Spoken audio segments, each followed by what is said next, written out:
Are you sick and tired of the government not having access to all your personal data? No, not really. The key difference with the CBDC is that central bank will have absolute control on the rules and regulations that will determine the use of that expression of central bank liability. And also we will have the technology to enforce that. Those two issues are extremely important, and that makes a huge difference with respect to what cash is. Making it easier, essentially, to live your life online, but with the minimum amount of sharing of documents. Life is about to change for every Australian, introducing one central digital identifier for each and every Australian. The reality is this is the most significant legislation I've seen in my time in the Senate. It's the glue that holds together the digital control agenda by which every Australian will be controlled, corralled, exploited and then gagged. We are looking at what I think is going to become the spine of a future control mechanism over the Australian population. And you can't do the sorts of things you see in places like China with their social credit system until you have a digital ID system in place. If you want to centralise power, then there must be a central figure controlling things. You sometimes wish you could just store all your sensitive identification documents in one centralised digital system that's designed and operated by the government? Huh? No, not at all. Go away. Well, too bad, because without any debate or scrutiny, We've passed a digital ID bill through Parliament. That's right, we've streamlined the process for you to give us all your sensitive identification documents and fast. why be vulnerable to multiple security breaches When you can store all your sensitive data in one convenient, potentially hackable location. I don't know if I like that. Look for the tech giants to ask for your digital ID as a requirement of using their service. The point of that exercise is to ensure they put the right name on the right data treasure trove. If you have any social media account, Facebook, Instagram, the rest of it, they already have your biometrics. It's not all. Finally, there's a way for our mates Mates in the private sector to get free access to your information with less responsibility. I'm a bit worried about What are you worried about? That this is the first step to a Chinese social credit score system? that we're going to track your carbon use and slap a new tax on you. That we're going to shut down your bank account just because you said mean things about me on Twitter. You can do that? Of course we can, but do you really think the government would want that sort of power? Yes. So this tells you that artificial intelligence and the digital sphere is controlled by a central entity. Stupid, you can trust us. This is completely safe, effective, and voluntary. Where have I heard that before? Oi, stop thinking and just volunteer your data already. Wait until the Liberal Party hears about this. This was all their idea anyway. Come on, why haven't you volunteered your information yet? You'd be crazy not to. And crazy is exactly what we're going to call you. If you show a hint of scepticism, we're going to label you a cooker, a right-wing nut job. Those listening at home may be wondering how an individual could avoid being drawn into this net of data, trading and surveillance. The simple answer is you can't. The hero in the story is only as good as the villain. Somehow there's a way. There's always a way. And this is the duality of what's going on. The playing field of awakening is all happening in the digital space. Right, you'll volunteer everything and you'll be happy. No, I don't think I will, thank you very much. You don't really have a choice here, Gerald. You still want to get your pension? You'll need to sign up for digital ID eventually if you want to keep getting your precious government services. Everyone's going to have to volunteer their data if they want a job, a home loan, a bank account, a rebate. You've been misleading people. Give it to me, Gerald. Hurry up and volunteer your information. Talk about government overreach. Give me a driver's license, Medicare, passport, everyday rewards card, and I'll grab your biometrics pretty soon too, Gerald. No! Not my biometric data! It's too late, Gerald! This has already passed through Parliament! Get used to it! The all-new digital ID system. It's too late to say no. Digital wallets centrally controlled by the government or the central bank. They have to create a financial emergency, don't they? This is what these people are doing to you. This is not voluntary. 10 million Australians have a MyGov ID. Most of those were forced into it to access Centrelink benefits. Cruel. There are another 2 million Australians who are forced to get a MyGov ID to register as a company director, despite the director identity enabling legislation not even mentioning MyGov, but the government did it anyway. The database the government is using for data surveillance is the National Driver's Licence Database, which has 17 million records of everyone who has or has had a driver's licence. This government doesn't need an excuse to further digital control for everyday Australians. Socialists love control. Socialism needs control. For socialism to exist, there must be control.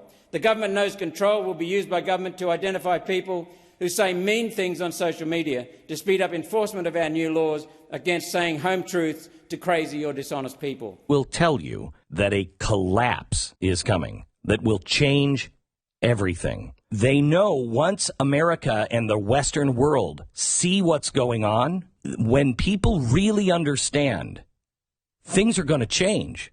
So it's a race. Do we wake up before they put us in a cage, a digital cage? That's really what's happening.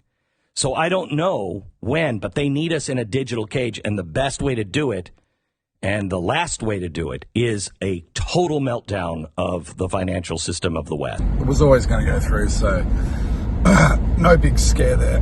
Now, like everything that is attempted to go through, and what I said with the flip is what the rollout of it would not be permanent. So what it's up to people, and what everyone needs, I guess, like with your family, needs to have the discussion, and with yourself.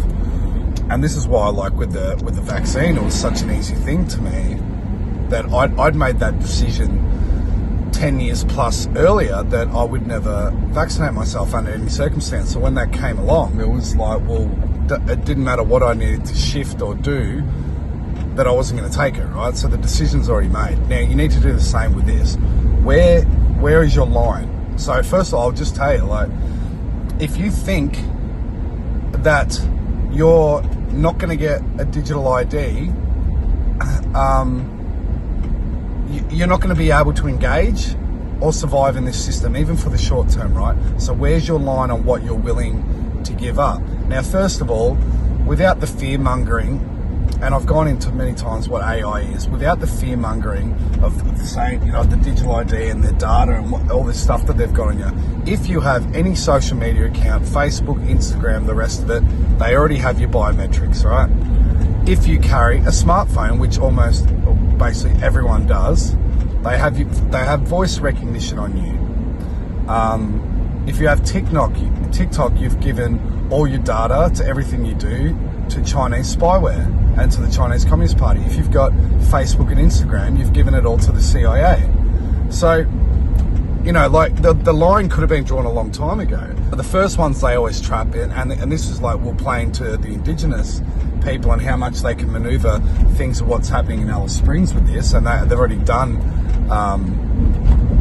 You know, they've trialled this kind of stuff for years with the cards and stuff that they were giving them to purchase certain foods. But, you know, if you're on any form of government benefits, Centrelink, and then even Medicare, you're going to need it. So, well, but, you know, if you want that money, you play in their system, right? So, fair enough. But the next one is, well, if you're going to take the approach that I'm not going to engage at all with this digital ID, you won't have social media. If you don't have social media, the playing field of awakening, and this is the duality of what's going on, the playing field of awakening is all happening in the digital space. So if you're going to lock yourself out, especially if you're someone that's an influential person, and you're like, well, I'm not going to hand over any digital ID, then you're not going to have social media. Therefore, you won't have a voice. You know, so are you willing to do that? If you want no form of surveillance at all, personal surveillance, but they'll still have surveillance on, you know, other things that are out in society. But if you want no personal surveillance, then you can't have a phone, right? So this is what I said. It's all about relationship with artificial intelligence. And first of all, you've got to know what artificial intelligence is. Until you know what it is, then you will only have resentment for artificial intelligence. If you only have resentment for it, you'll only see the negative side to it. This is an intrusive part of artificial intelligence, what they're trying to do. My drawing of the line is technology does not enter my body and will never. And the technology that is already in my body and everyone else on the planet through nanotechnology, through food and spraying of the skies, fine, it might be in my body. There's things I can do to help get rid of that out of my body, but ultimately I did not consent to that. And this is how this whole thing works. It works on consent. I did not consent to that. And the technology, I'll never inject technology into my body. And if you're not willing to engage in any form of digital ID, and you're going to starve or then deal with the consequences and have complete, the government having complete control over you if you refuse to do it, well, you should have been, you should have been setting up your communities outside of the system 10, 15 years ago, if that's what you wanted to do. But then again, you're playing into that. That's that Niobe figure of the Matrix that basically says, fuck the people, fuck the system. I'm going to go off and find my little piece of the prison pen where we're safe. But if there is a chance I can free her, I have to try. Even if it means endangering everyone in this city. I'm sorry, Neo. I won't let what happened to Zion happen to Io. I don't believe in that. I believe that you need to engage directly with the system. So I'll give you an example of like how quick this is. Like, you can tell it's creeping in with now the digital ID bill passing. I'm with my bank that I'm with. I couldn't get onto e-banking online the other day. And it had been telling me to upgrade for ages, and I just always clicked no. It's been doing that for about 3 months. Then it locked me out, wouldn't let me, and I needed to do online banking. Fuck, one of those fighter jets just flew past. 2 of them. Whoa. Fuck, they're quick. Anyway, I forgot what I was saying. Fuck, I actually forgot. Hang on, I'll have to listen back and then post. Oh no. What was I saying? Yeah, the Niobe figure. Oh yeah, that's what I was saying. Yeah, so the bank I bank with, yeah, so it locked me out. So then I went onto the laptop to go through the web browser of the banking site to just log on there. And as I was logging on, it won't show me my accounts. It just got this big flash up on the screen that you can't click out of, and it says go to your app. So, and like, I resisted having an app for my bank for a long time until they basically forced me into it. I can't even remember the reason, but they basically had to get the app to set something up. And now it says go to your app, but the app won't let me in. So it says you have to contact your branch. So I drove to the branch and I said, and he goes, yeah, we've had like hundreds of people coming in this week that have had the exact same issue because it's doing an upgrade. And I said, well, what's the purpose of the upgrade? I didn't want to upgrade it. And he said, well, they're putting in biometrics for your login. So iris scan and thumbprint. So I haven't had to do that yet, but it's got like another layer of surveillance or whatever you call it, security, another layer of security to get into the app. So basically, the banks don't carry cash anymore. If the internet goes down, or if you don't have your digital ID, you won't have, you don't want to have any involvement with the internet. You can't even get cash out of the ATM. So there's no way around it, unless you've got a bartering system of fucking silver, which you don't. You need cash, and even the cash, you're going to need a digital ID to get cash out of the ATM, unless you're loading out heaps of cash now, and the banks don't hold any cash. So you have to have the app. And then to have the app, you're going to have a thumbprint scan or an iris scan. But then again, I've told you, these big tech giants have already got your biometrics anyway. If you're like, oh, I'm not going to give over my thumbprint, well, if you've travelled overseas, they got your thumbprint, right? To get in and out of Thailand, you have to do your thumbprint. You won't get in. They got your iris scans. They do that already. They got biometrics at the gates in Australia, the smart gates. So they've already got all this on file, right? So if you didn't want to draw the line, if that's your line, then you need to pull back, because they've been. And how much do you want to engage in society? This is the question. And I think there is a balance to it. I'm not saying what's right and wrong. Everyone's got a different line. And I fully respect people that are hardcore against it, but you need to have had set things up in place. Then I went to the gym, and this is the day after. And the gym's got I got a little tag to swipe in and out of the door. Works completely fine. No need to change the system. Everyone in the gym now has to get the app. You need the gym app to get in. For what reason? No fucking reason. So you have to scan your phone through the app to open the door. And if you can't do that, you can't get into the fucking building. And particularly if you're like me, if you like going after hours, then you definitely won't get into the building. So they're making it, and you know, they're doing it with things like gyms and banks and stuff like that first, but it's basically going to be everywhere. And I said to the guy, I go, mate, this is in Pottsville. I'm like, Pottsville you fucking barely get 1 bar of fucking 3G. Some days it's SOS where the gym is. I said, what are we going to do? I'm not going to be able to get into the building if it's reliant completely on. So anyway, you know, and I don't know, have these businesses, have they received money, or they're being told to do it? Obviously they're being told to do it, but you know, it actually serves no purpose. It doesn't make anything easier for the gym or for me, right?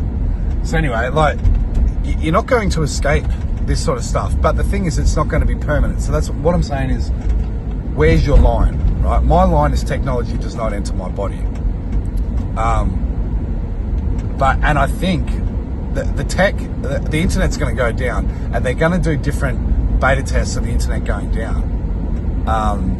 And what I think, what was it? The 3G network goes down, I think June 30. They're getting rid of the 3G network in Australia. And the 3G network is like, that's your ATMs, FPOS machines, lots of other different things. Like, I think even like medical equipment in hospitals and stuff like that. Now, if these go down, and there's like, you don't realize how much is connected to the internet. Like, I went to this to fill up fuel once, and the blokes, he said, I come out, and he goes, no, you can't fill up the fuel. The browser's not working because it needs to click over. And I said, well, why not? And he said, well, the internet's down. So the internet's connected to the fucking browser. Even the water supply and the piping and stuff, it's all connected to the internet. We saw, like, with that cargo ship in Baltimore, which like clearly looks like a staged operation, but they will say, you know, all those ships and shit are being moved by internet and satellite signals. So everything's connected to the internet. So I reckon like they're going to do like beta tests when they get rid of the 3G network, that they're going to show examples where it might be half a day, you know, even 2 days until it gets up to a big one where the whole internet goes down. And you know, I think that's what you need your food and water supply for.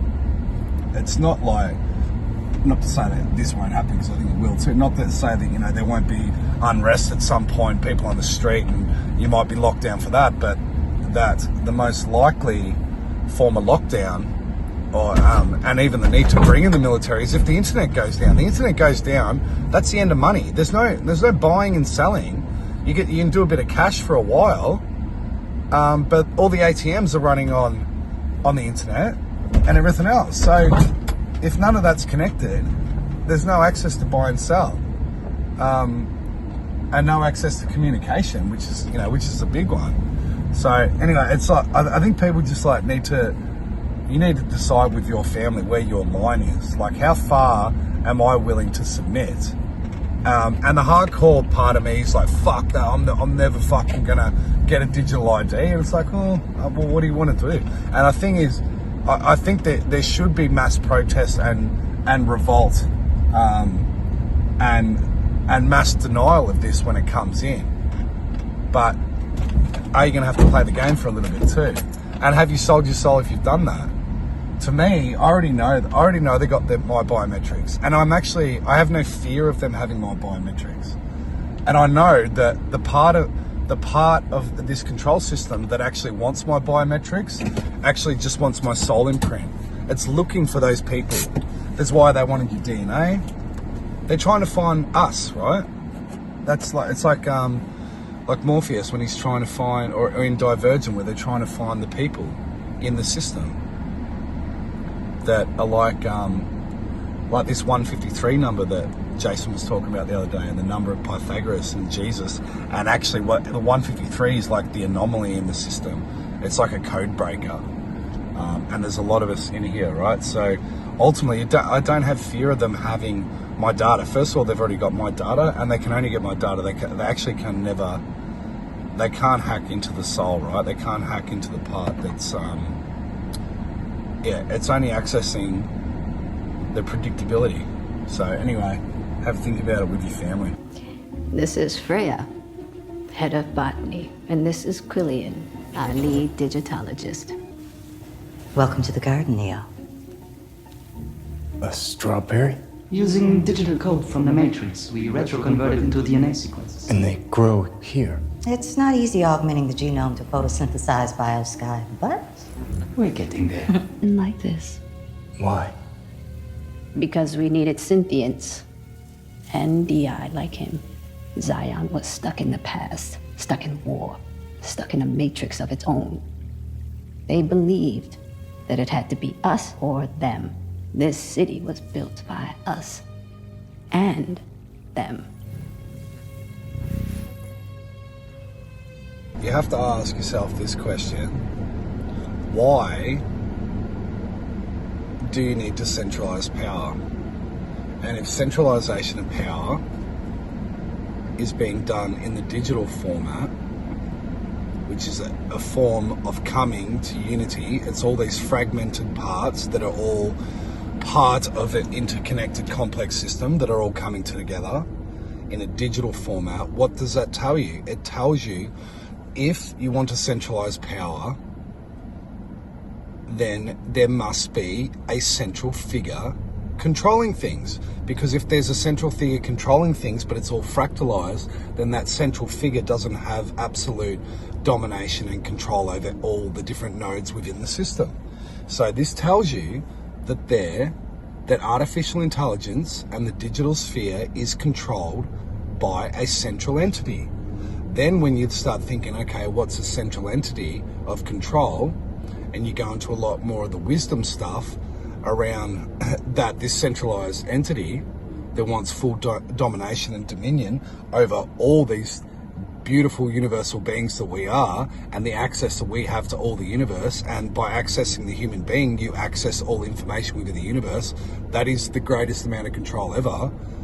What sort of being would do that? A being that is completely dominated by ignorance and ego.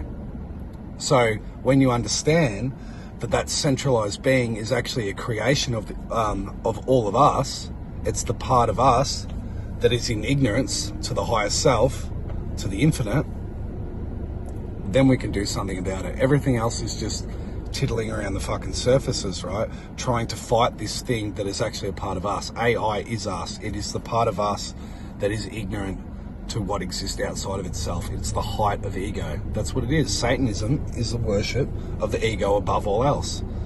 And the one centralized figure is the ultimate form of ego.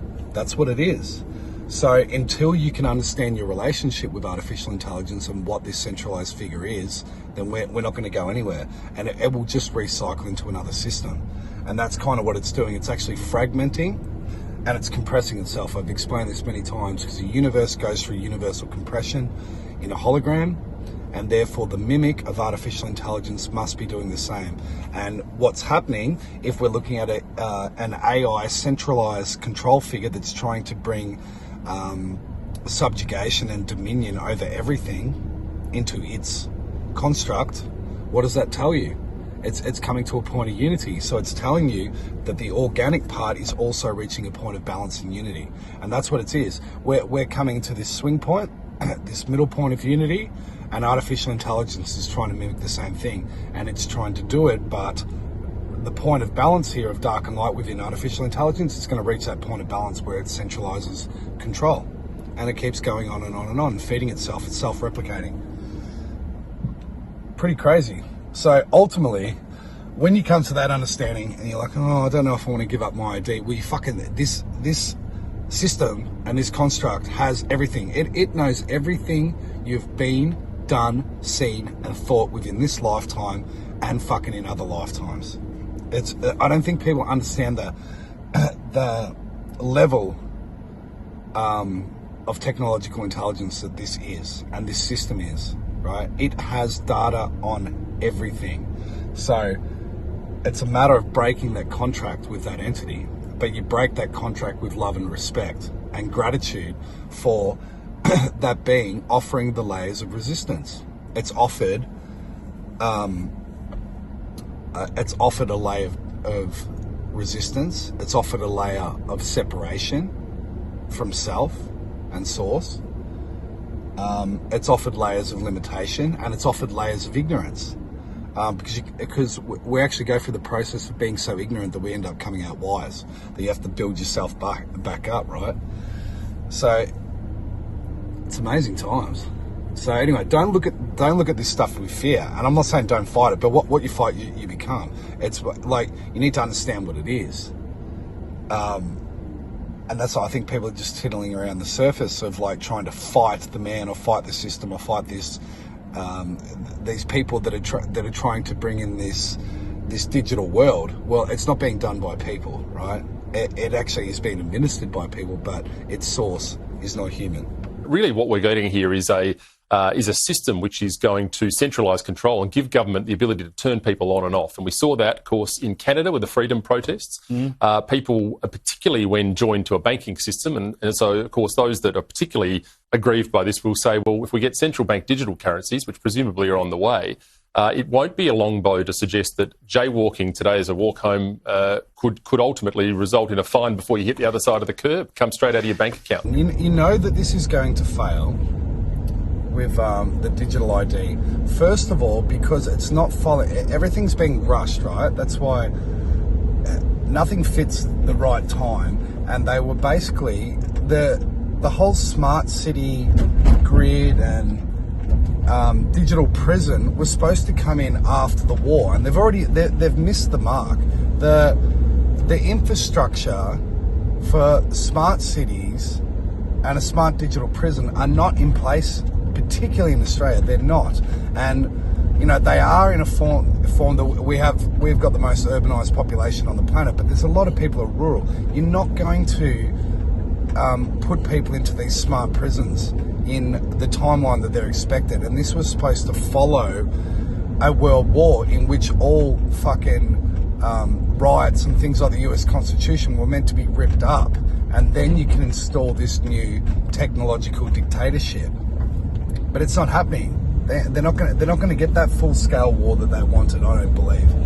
And it just, you can see the timing of it. The stuff and systems are not in place. It's like with these electric vehicles and stuff. They're like, oh, you know, there's not enough mining to get it done. Well, first, you're not even meant to have a electric vehicle. There was only supposed to be a few electric vehicles, and the rest was all supposed to be train and public transport for the people.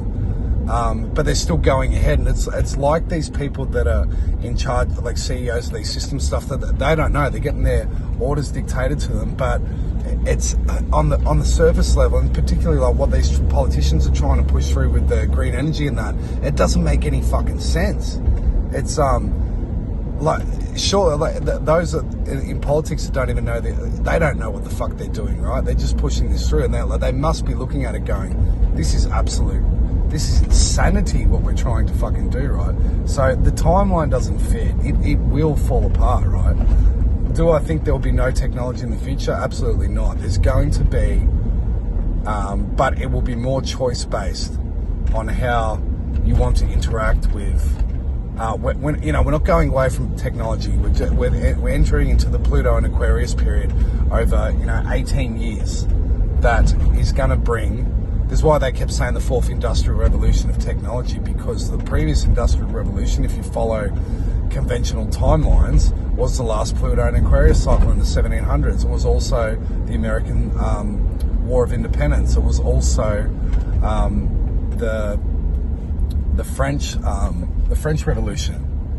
And all these things are repeating time cycles, but there's always an opportunity to do things differently. So I don't think there's not going to be any technology. We're going into a highly technological, advanced society, but technology can work alongside humanity for its benefit, right? And there is different forms of AI. There's not just one form of AI, right? But ultimately we can do everything that because that's what it's trying to do. It knows the potential of humanity, and it knows where humanity's going, so it's going to install things that we never thought possible in the form of technology that we're actually developing ourselves, and it knows that we're going down the path of being able to develop, heal ourselves, and many other things that technology's been able to give us.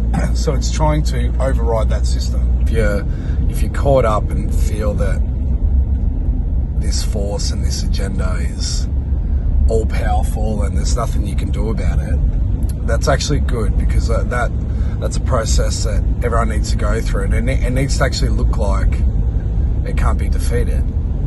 And the hero in the story is only as good as the villain. So if the villain's easy to defeat, then that's only small learning for the hero. If the fact that this agenda looks all so powerful that there is no, how is there any possible way that this can be defeated, right?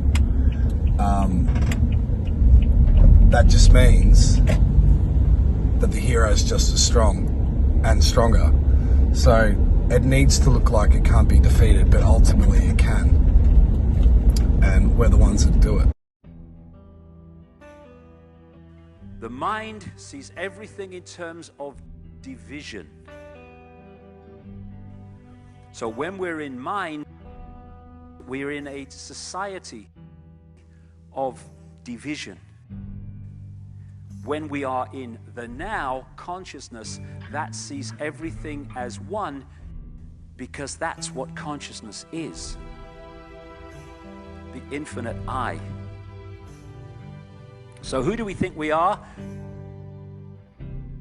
We think we're humans. We are consciousness. And to perceive reality and live our lives from those two perspectives brings a dramatic difference in the way we see ourselves and life. Power in everyone. We are the dance of the moon and the sun. We are the hope that will never hide. We are the turning of the tide. If we can turn the tide within ourselves, from freedom or to freedom, from fear, then we turn that tide outwardly in the planet. And all it is, like everything else, is a choice. A choice between fear and love. That's all it is. We can choose to be frightened. We can choose to hate. It's a choice. Or we can choose not to fear. And we can choose to love. But I love you because you exist. I love you whatever. I love you without condition. And if we want to change the world, it has to start with self. Fear, anger, hatred, condemnation, dictating what other people should be, that's the world we've got. That's the prison. But paradise is waiting. It's a thought, an attitude away. That's all it is, a choice away. Love. If we love each other and love the world, our lives are fundamentally changed and the world is fundamentally changed. And we are the generations, strange as it may seem when you survey the world today, we are the generations, I passionately believe, who are going to love the world into the paradise it really should be and was always designed to be. Changing the world is not something in the future anymore. Oh, I hope it'll be better for the kids. It's here and now. We're going to see it happen. Another song, the chorus of which I'll finish with. Love can build a bridge between your heart and mine. Love can build a bridge. Don't you think it's time? More and more people across this planet are screaming yes to that question. And we are the generations who are going to love the world to a paradise.